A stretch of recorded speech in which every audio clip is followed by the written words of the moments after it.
Hello， 大家好，这里是胆小区新人 App 离留言上跑。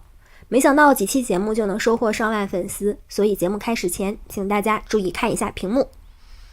没错，就是这张帅气漂亮的脸。可听好啦，祝你年入100万，对象好看，工作好干，成绩彪悍。真心感谢宝子们一如既往的支持，那努力更下去就是我的献礼啦。这里再啰嗦一次，大家一定要相信科学，听故事也就图一乐，那要想图一乐，咱就得把故事当故事哈，所以不要去攻击投稿人和为真假而吵来吵去。那好啦，小赞刷起来，关注点起来，话不多说，故事开始喽。今天的第一个故事来自 B 站网友破碎的天灵盖。他说那是一个傍晚，他和家人去吃饭，然后吃完饭以后呢，一个人就先回家了，因为那天吃饭的地方比较远，他就在路上打了一辆出租车。因为那时候当地的出租车都是拼客的。上车前呢，他也看到副驾驶上已经坐着一个人了，那是个戴着眼镜蛮瘦的男子，他就按照自己平常的习惯坐在了副驾驶后面的座位上。因为玩手机会晕车，他坐着也无聊，就打量着司机和副驾驶的穿着。司机当天穿着一件黄色的衣服，副驾驶的男子呢穿着一件黑色的衣服，外面还套着一件蓝色的羽绒背心儿。一路上呢，只有副驾驶的男子和司机在聊天，具体聊的是什么他也记不太清了，因为当时并没有觉得哪里不对，所以也没往心里去。就这样一路很快呢就快到他家了。但是这时呢，司机又遇到了一个打车的，是个穿着白色裙子的女士。网友也习以为常，因为女士是在他的这一侧候车，所以他就欠着身体打算给女士让座。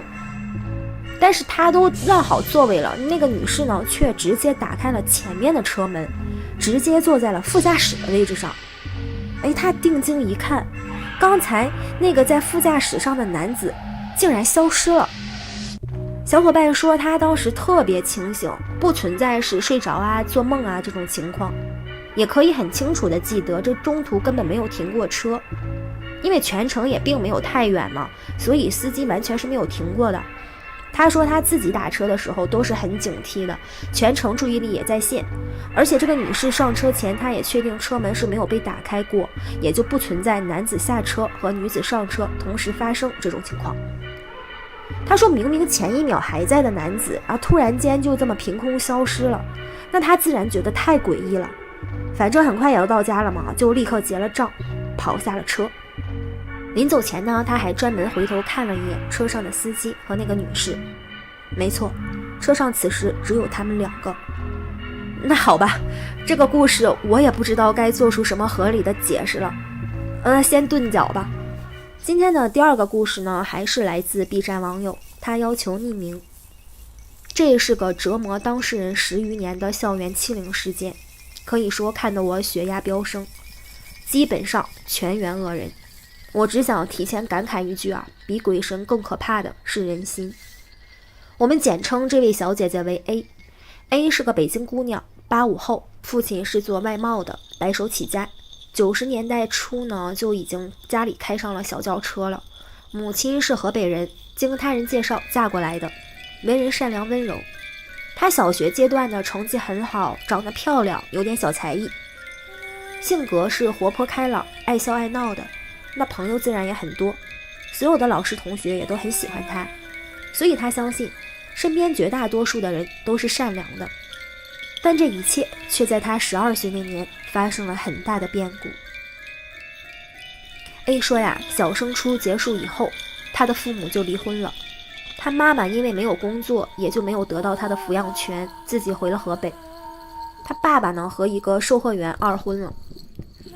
进入初中的第一学期其实还好，后妈对她呢也算客气。但是初一寒假，春节过后，她爸爸就去韩国做生意了，一走就要走1年。他后妈呢，也就开始对他不咸不淡的。等开学交了一些学杂费以后，他的零用钱更是被大幅度的缩减。而开学不久呢，他们班主任又要过生日，班里的女生就组织同学们一起凑钱，想给老师买个好看的包包当礼物。当时的计划呢是每人15块钱起步，那自然是越多越好。他回去就和后妈说了这件事，那后妈就很生气，说你们这从小就贿赂老师，风气不正，反正说什么都不给。没有办法呢，他说他自己的压岁钱都是爸爸管，现在身上也就只有10块钱的零花钱，而且他还花了2块，只能把剩下的8块硬着头皮给了领头的团支书。他说这个团支书是他小学隔壁班的同学，对他家的条件还是蛮清楚的。那当时看他捐的钱都没有达到最低线，自然是很不满意啦，但是也没有多说什么。然后不知道从哪天起， A 渐渐的就发现同学们对他的态度开始变得诡异起来了。首先呢，是坐在他前排的2个女生故意的把凳子使劲的往前移，就离他桌子越远越好。后来呢，他后排的女生也把自己的桌子远离他的凳子。那总之呢，就是很明显的在和 A 划清界限。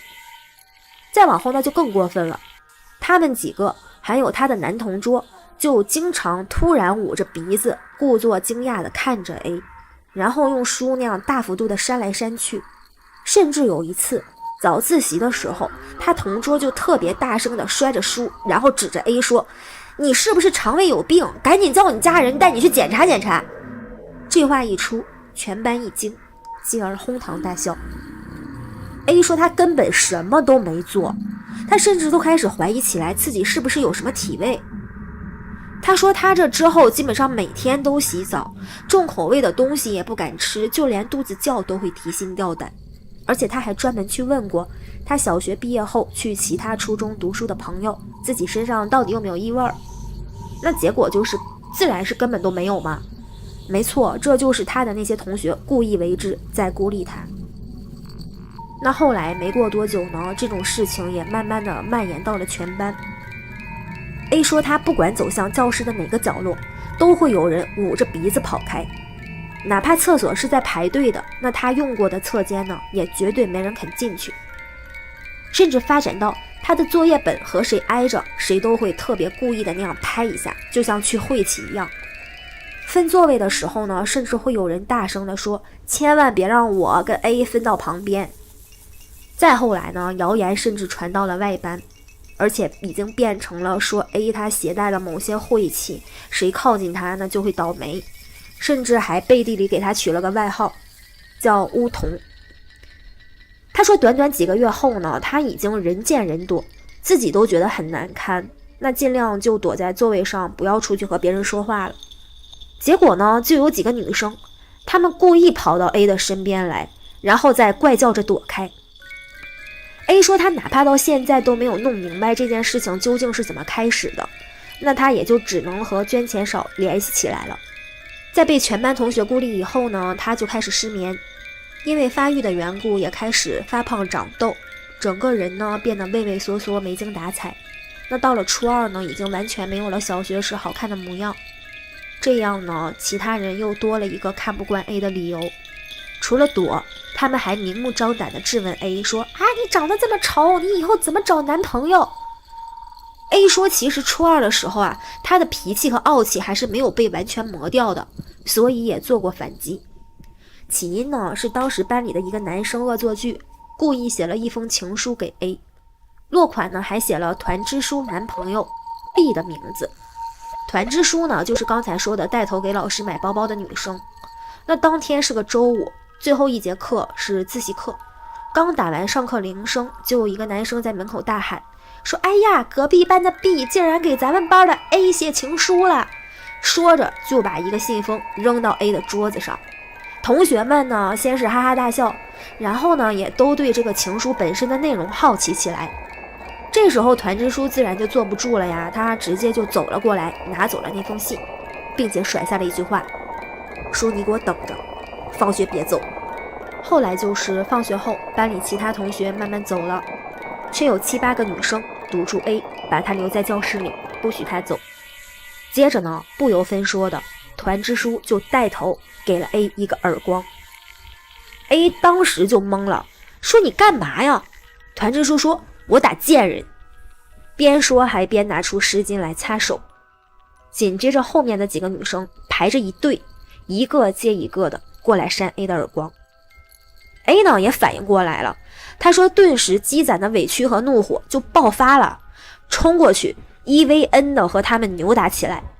虽然处于绝对弱势，但是他说当时自己就特别凶猛，想着大不了我就一起死，死我也要拉走一个。可能是声音太大吧，就惊动了在办公室里的班主任。老师来了呢，就把大家拉开。其中一个女生被 A 打得还挺凶的，脸上被抓了2条，而且出了血。A 本人呢也是肿着脸，披头散发，惨不忍睹。但被打的那个女生成绩一直不错，老师呢自然就默认偏袒，指着 A 就说：下周把你父母给我叫来，不然你也别来了。A 回去呢就哭着给他爸爸打了电话，但是他万万没想到，他第一次把所有的事情都告诉了爸爸，叙述完一堆委屈之后，爸爸第一句话竟然不是安慰，而是质问他：你自己怎么不反思反思问题出在哪儿？他们怎么不欺负别人啊？然后让他把电话交给后妈。最后的结果就是他爸爸百般拜托了后妈以后，让后妈周一和他去学校息事宁人。他后妈呢就一通冷嘲热讽，最后还是和他去了学校给老师赔礼道歉嘛，然后呢又让他给那个女生道歉。那好在对方的父母还是比较讲道理的，也没有为难 A， 而是让他们握手言和。结果那个女生说了一句：谁要去摸梧桐的手啊？这件事情成为了打垮 A 自信和傲气的最后一根稻草。就在那天晚上，他试着用刀片去割自己的手腕，好在呢被后妈发现，而且也吓到了不敢和 A 一起生活，就把他送到了爷爷奶奶家。A 说啊，爷爷奶奶家离学校虽然远，但是恰好呢可以以此为由，不用再去上早自习晚自习了。那奶奶呢也知道这件事情了，每天陪他散步很久。他在学校呢也低眉顺眼，少言寡语，尽量去降低自己的存在感，就盼着说要早点毕业好离开这儿。浑浑噩噩的也终于坚持到了毕业。A 说当时小升初呢，他成绩是名列前茅的，而初中毕业的时候，他的成绩只能去一个最普通的高中。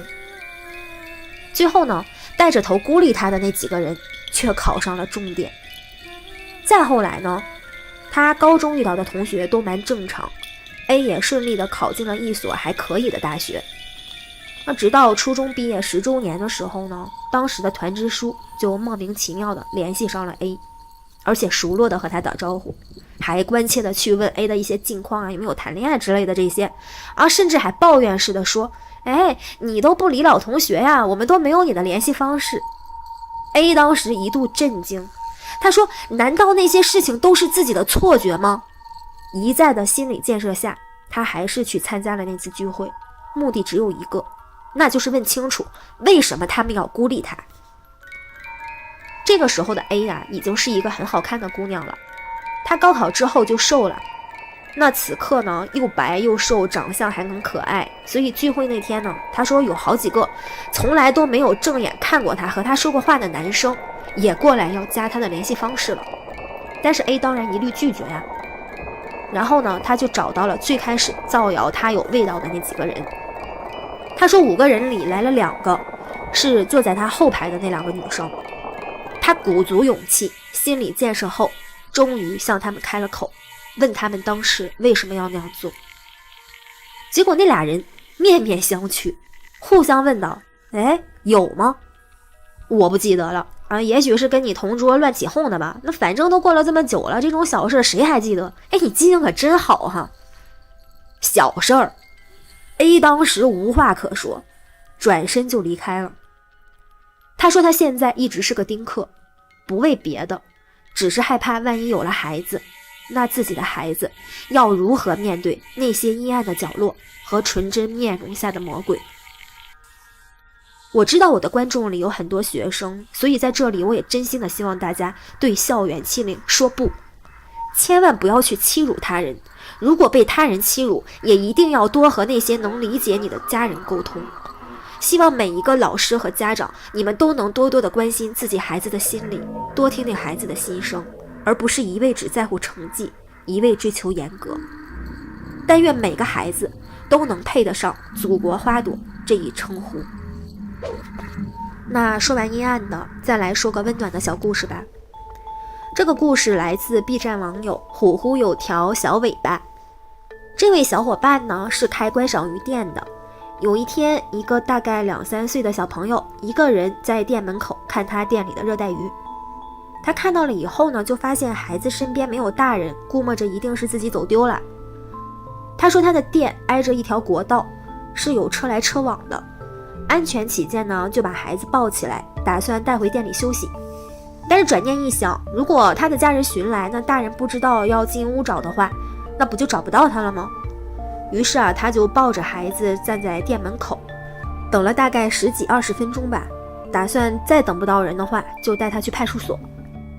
结果还好，一个大概30几岁的女人着急的就在街上寻了过来。一番交谈以后，那女人说自己在马路对面200米的地方开了个玩具店，刚开业上货，一时不慎孩子就跑丢了。孩子呢也主动叫了他妈妈，所以这个网友就把孩子交给了那个女人。1个星期后，网友呢和自己的妈妈带着2岁的女儿去逛街，他呢就让他妈和女儿在外面玩，然后自己进去给孩子买吃的。结果他妈把孩子给看丢了。当时他就是想着说，这要是找不到了，自己也甭活了。于是就和他妈妈沿着大街小巷一顿找，找了好久。他说他都找到想跳河了，但就是找不到孩子。然后呢就着急着给她老公打电话，让他也过来一起找孩子。她老公呢挂了电话，就赶紧关了店门，骑着电动车去找她和她妈妈。结果巧得很，在路上他就发现女儿在对面的一个玩具店门口，正和一个女人牵着手站着，另一只手呢还拿着冰激凌吃，同时望着他爸爸在那儿笑。后来细问了才知道原来是孩子一个人走了挺长的路，想回家找妈妈，但是又不记得家在哪儿了，就在一家玩具店门口看玩具。没错，那个老板恰好就是上次找孩子的女人。他说他至今后怕，如果孩子当初遇到了坏人，那可能真就走不回来了。谢天谢地，冥冥之中的善意最终有了如此圆满的回报。这个故事真的是蛮温暖的，好心有好报，这简直就是天下最温暖的事。今天呢，最后一个故事呢，跟大家分享一只《聊斋志异》里的奇鸟瞿玉。故事说的是有个陕西人李某，他养了一只八哥，每天都同八哥说话，日久天长，八哥就学会了很多话。他出门游玩时也总带着八哥。这样几年过去，主人和鸟相处得越来越默契。一天呢，李某要回老家，可是到了山西时，盘缠已经用光了。八哥就说：“你把我卖到王府去，这样就不用愁回去了。”李某说：“我怎么忍心拿你去卖钱呢？”八哥就说：“没事儿，你拿到钱就赶紧走，到城西20里地的大树下等我。”于是李某和八哥一问一答，配合得相当精彩，引得围观的人越来越多。有个太监就回去告诉了王爷，王爷呢就派人想买这只八哥。李某故作为难，王爷就问八哥说：“你愿意留下来享受山珍海味吗？”八哥回答：“当然愿意。”又说：“你给他10两银子就行，多了不要给。”王爷一听更加喜欢八哥了，于是给了李某10两银子。李某装作懊恼的接过银子，不情愿的走了。王爷与八哥交谈，八哥也对答如流，所以对他极其满意，有求必应。八哥一会儿嚷着吃肉，吃完肉后又说要洗澡，王爷就命人拿来金盆盛上水，打开鸟笼让他去洗。洗完后，八哥就飞到了屋檐上，梳理着自己的羽毛，还一直和王爷不住的唠嗑。不久羽毛也干了，八哥就轻盈的在院子里飞来飞去，还用山西口音说：“王爷，臣要去了。”说完展翅高飞。王爷还以为他开玩笑，左顾右盼的找，可是八哥早已杳无音信了。等着急忙派人去寻找卖八哥的人时，也发现李某早已不见。后来有人在陕西见过李某带着八哥在集市上闲逛。好啦，那以上就是本期的所有故事啦，小伙伴们求赞求关注，都看到这里啦，就留下个3连再走吧，咱们下期见。